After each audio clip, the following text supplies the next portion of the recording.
నమస్తే అందరికీ. రాయకోట్ గడ్డ కాంగ్రెస్ అడ్డా. ఈ అసెంబ్లీ ఎలక్షన్లలో ముఖ్య పాత్ర వహిస్తున్న రాయకోట్ మండలము. రాయకోట్ మండలమే కాంగ్రెస్కు ఒక పిల్లర్ లాంటిది.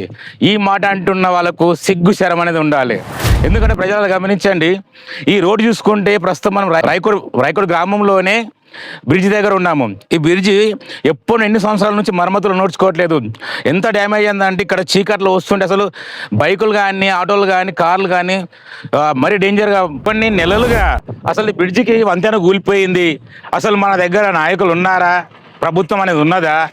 అసలు రాయకోట్ మండలంలోనే ఇంత డేంజర్ మనం చూసుకుంటే అసలు మా గ్రామాల పరిస్థితి ఏంది?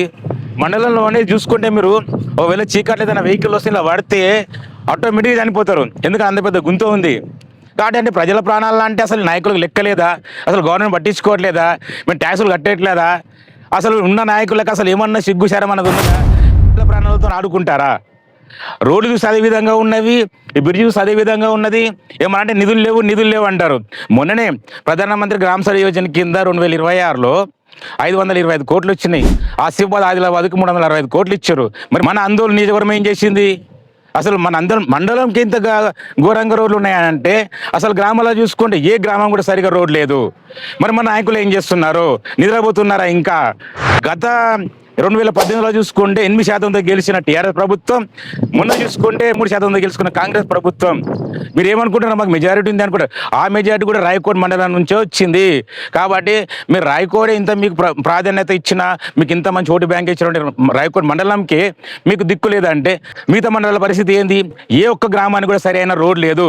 మండలంకి దిక్కు లేదు. అసలు మండలంలో చూసుకుంటే రాయకోట్లోనే అసలు రోడ్లు చూస్తేనే మరి ఘోరంగా ఉన్నాయి. ఎత్తులు గుంతలు ఏడవైనా నీళ్ళు నిండిపోతున్నాయి.